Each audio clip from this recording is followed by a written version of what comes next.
It's mid-August, and that means that law school orientations are beginning all across the country. So I thought I would give my advice to first-year law students, because most law students are going to hear plenty of advice from academics, from professors, and they're going to get very little advice from people who actually practice the law. Now, my first piece of advice is that you don't concern yourself too much with your LSAT score.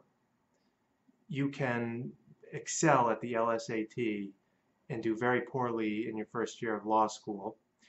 And conversely, you can do terrible on the LSAT and finish at the top of your class in law school. For example, I did very well on the LSAT. My LSAT score was better than the vast majority of my peers, and I did not do well in my first year at law school. On the other hand, I knew plenty of students who bombed the LSAT and they finished law school at the top of their class. So if you got a poor LSAT score, don't think that you're entering law school at a disadvantage.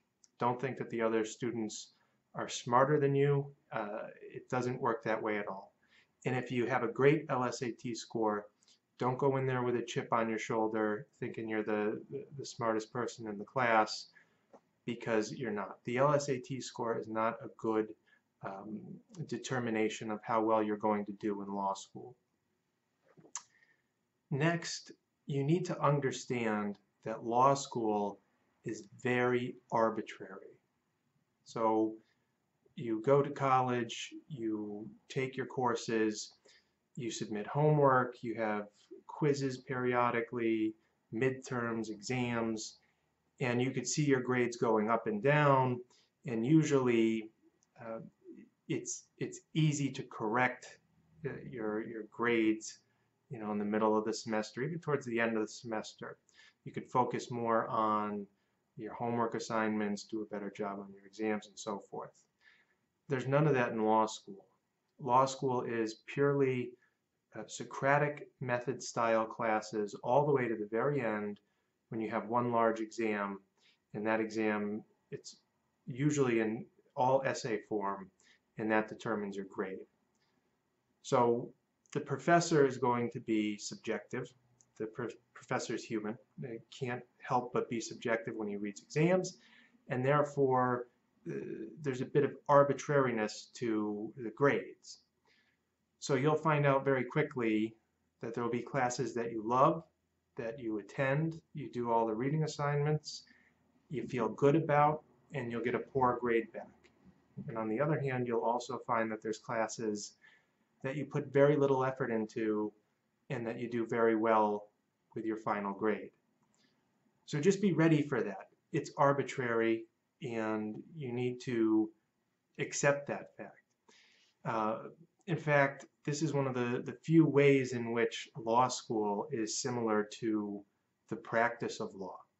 When you practice law, you will have some cases that you do an excellent job with. The law, the facts, everything is on your side. You do a great job in front of the court, whether it's in front of a judge, a jury, whatever it may be, and you get a terrible result. And on the other hand, you'll also find that there's some cases where you think everything's stacked against you.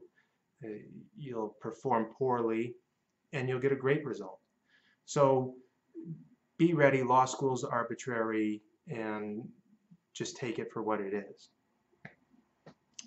Next, you need to put aside essentially the conventional wisdom that people have about law school, or professors have, which is you need to attend your classes, you need to engage in the classes, and you need to really read the cases and dissect them, read them twice or 3 times if necessary, really wrap your head around them. If you do that, you're wasting your time.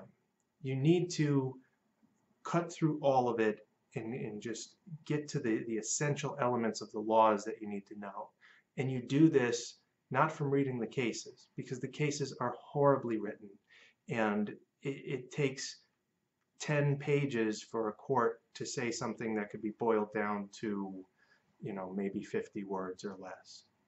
So read the cases, skim them, go to class, pay attention, but what you really need to focus on and spend your time with are the study aids. And, for each class, go through whatever the law library has for study aids and see which is the best.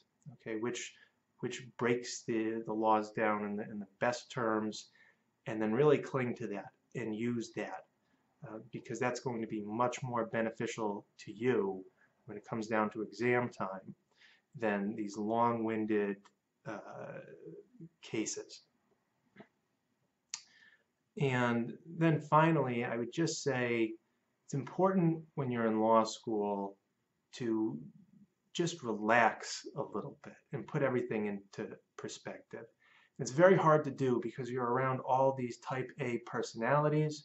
Law students can be extremely obnoxious with bragging about, how much they studied, for a certain subject, their class outlines, and so forth.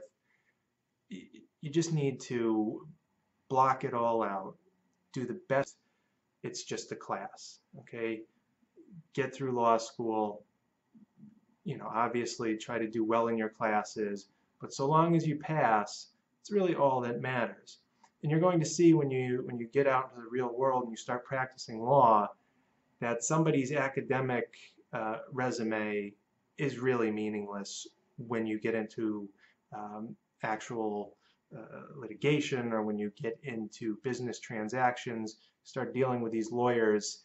Nobody asks, where'd you go to school? How many Cali awards did you win?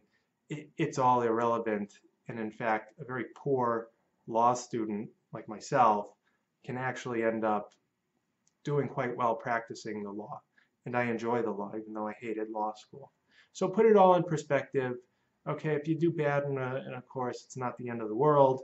If the teacher calls on you in a class and you embarrass yourself because you're unprepared, who cares? You're going to forget about it, okay? The ultimate aim is getting a bar license, and so long as you get there, it doesn't matter, if you got a poor grade in one class, or you failed to do well answering questions in another. So I hope that helps.